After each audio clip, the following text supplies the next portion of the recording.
welcome to the Drexel interview. I'm your host, Paula Morantz-Cohen, speaking to you from the Drexel University Picture Gallery. Today our guest is Willard Spiegelman, who is Hughes Distinguished Professor of English at Southern Methodist University. Professor Spiegelman has written 8 books, including How to Read and Understand Poetry and How the Poets See the World. He also writes a regular column on the arts for the Wall Street Journal and is the author, most recently, of the widely acclaimed 7 Pleasures, Essays on Ordinary Happiness. Willard Spiegelman, welcome to the Drexel interview. It's a pleasure to be here.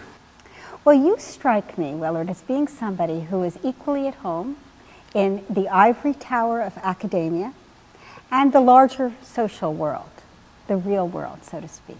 Is that true? And if so, how do you manage it? No one has ever asked me that question, but I guess it must be true.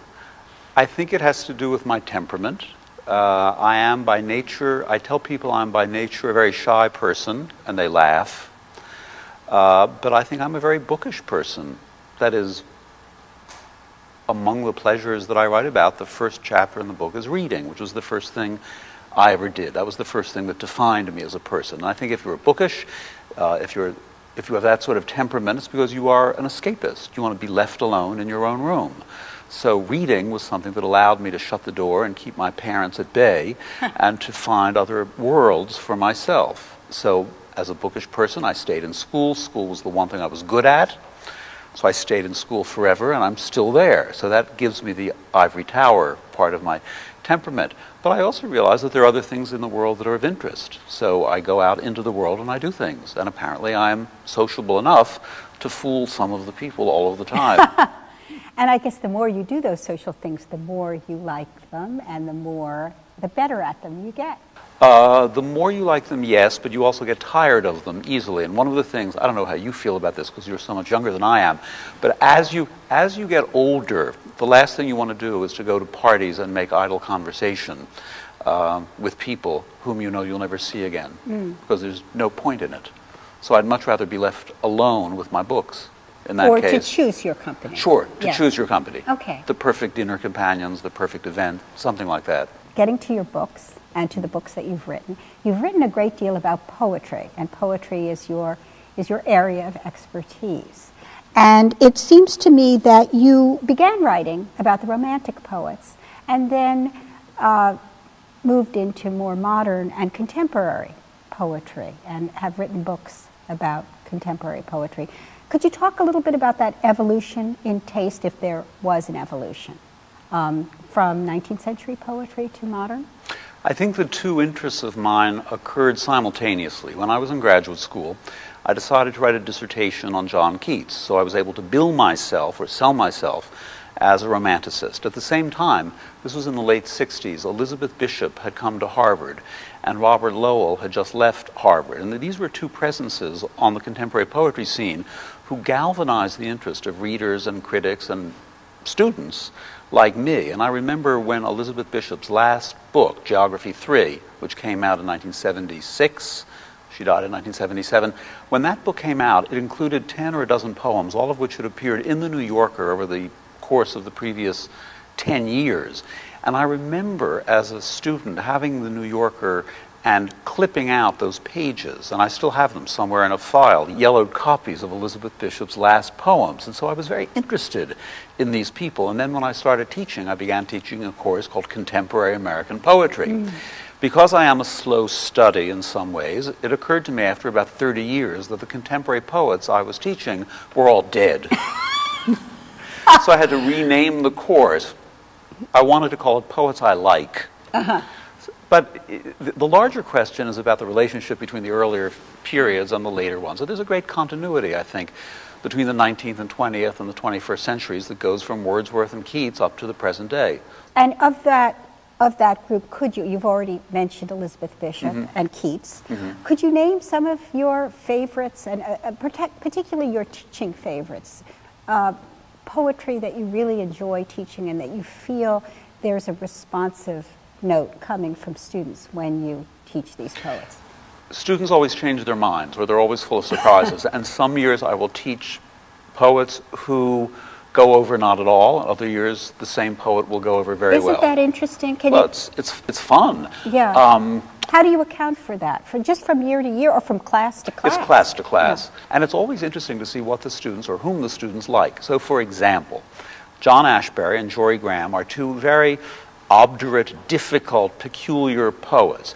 And if I say to my students, look, kids, I don't understand these poems and poets very well. Let's see what you can do to help me.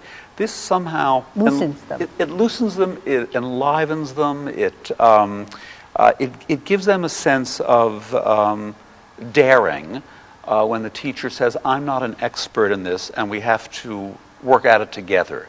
It, as they say, enables and empowers them. I don't say empowers, but that's what it does. And so I learn a lot from my students about those poets about whom I have not made up my mind. So they're doing me a favor. Okay. Now, in terms of the romantic poets, you can't say that there is a romantic poet that the students seem to respond to most? Yes. Keats always works. Okay. Keats was dead when he was their age. I mean, Keats wrote his poems between the ages of 21 and 23. Do you think it's the poems that they respond to, or knowing that he was dead at their age? I think it's a combination. Yeah. I think it's he was interested in the same things that 20-year-olds are interested in. Wordsworth is the hardest sell. I remember once, in my very first years of teaching, saying to my students, it's hard to understand and appreciate Wordsworth when you're 20, because he was always a kind of old poet. But when you get to be 30, you'll look back and understand Wordsworth more. A decade later, my first best student wrote to me and said, I just turned 30, and I picked up Wordsworth, and I still don't like him. You said, wait till 40. Well, that's what I had to say. Keep going. But even that is not true. James Merrill said, the late James Merrill, said that he picked up the Prelude, Wordsworth's long autobiographical poem, late in life, and he said he fell asleep after the 5th page, and so he knew it wasn't for him. Okay. So there is such a matter as taste. So do you find in the classroom that you are really doing a hard sell on poetry? I mean, you teach the poetry courses at SMU, and I assume they're very well attended, probably because of your... Partly because we require them.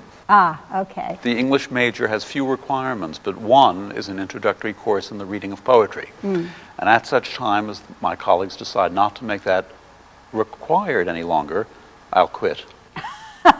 Well, I want to talk at some length about your latest book, 7 Pleasures. I love this book. Thank you. Each chapter in the book is devoted to what you term a pleasure of ordinary life.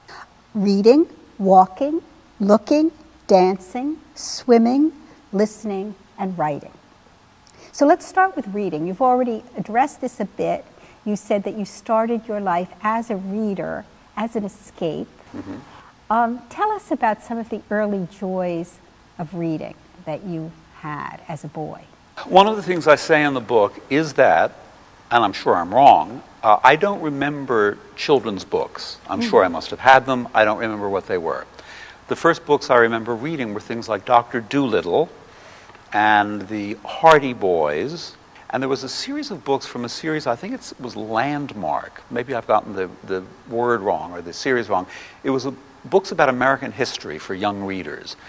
And history was really fascinating to me. That's what I really liked reading. And by the time I got to be an early teenager, I began reading fiction. And that was exciting too. And the two of the books that I cite in the chapter are, actually they're both girls' books, I think, now as I look back on it. One was Gone with the Wind, which I read when I was 14. The other was A Tree Grows in Brooklyn.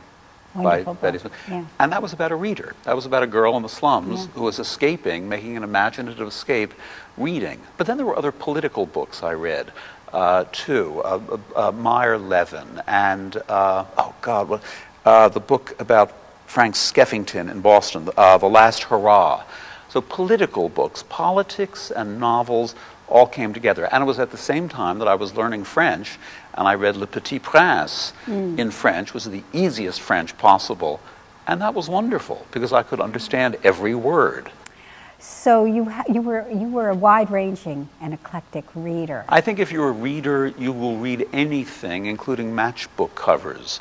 Last year I had to give a kind of graduation talk to a bunch of students, and I said to them, I'm going to give you some helpful pieces of advice.